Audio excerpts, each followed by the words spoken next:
বর্তমান সরকারের অদূরদর্শিতা আর বাংলাদেশ ব্যাংকের গভর্নরের অযোগ্যতার কারণে দেশের ব্যাংকিং খাত পুরোপুরি ধ্বংসের মুখে পড়েছে বলে অভিযোগ করেছে জামায়াত ইসলামী।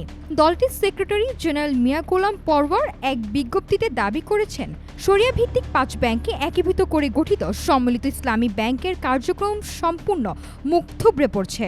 একই সাথে বর্তমান গভর্নরকে রাজনৈতিক অনুকম্পা পাওয়া ব্যক্তি আখ্যা দিয়ে তাকে দ্রুত অপসারণের দাবি জানিয়েছে দলটি।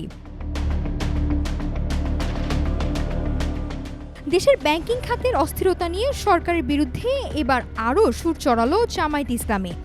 শনিবার দেয়া এক বিবৃতিতে দলটির সেক্রেটারি জেনারেল অভিযোগ করেন, আগের আমলে লুটপাট হওয়া ব্যাংক ব্যবস্থা ঠিক করার বদলে বর্তমান বিএনপি সরকার ব্যাংকে নিজেদের পছন্দের লোক বসিয়ে সংকটকে আরও ঘনীভূত করছে।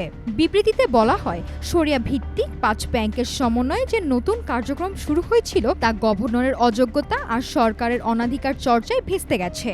জমানো টাকা ফেরত না পেয়ে আমানতকারীরা এখন সর্বস্ব হারিয়ে দিশেহারা। চরম তারল্য সংকট আর খেলাপি ঋণের পাহাড় দেশের অর্থনীতিতে মহাদুর্যোগ ডেকে আনছে। রেমিটেন্স ও বাণিজ্যের শীর্ষ প্রতিষ্ঠান ইসলামী ব্যাংক নিয়েও বহুমুখী ষড়যন্ত্র চলছে বলে দাবি করে জামায়াত। দলটির অভিযোগ, ব্যাংকের বৈধ এমডিকে জোর করে সরিয়ে অযোগ্যদের দিয়ে পর্ষদ গঠন করায় 3 কোটি আমানতকারী এবং প্রায় 80 লাখ ব্যবসায়ী চরম হুমকির মুখে পড়েছেন। ইসলামী ব্যাংকিং ব্যবস্থা ভেঙে পড়লে পুরো দেশের ব্যাংকিং খাতই ধসে পড়বে বলে সরকারকে হুঁশিয়ারি দেয় দলটি।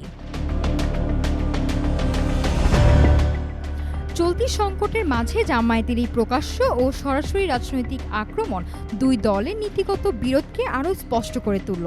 তবে রাজনৈতিক এই পাল্টাপাল্টি অভিযোগের ঊর্ধ্বে উঠে সাধারণ মানুষের জমানো টাকা নিরাপত্তা দেওয়া এবং ব্যাংকিং খাতে আস্থা ফিরিয়ে আনাটাই এখন রাষ্ট্র ও কেন্দ্রীয় ব্যাংকের সবচেয়ে বড় চ্যালেঞ্জ। নাফিসা সামিয়া, ঢাকা টুডে।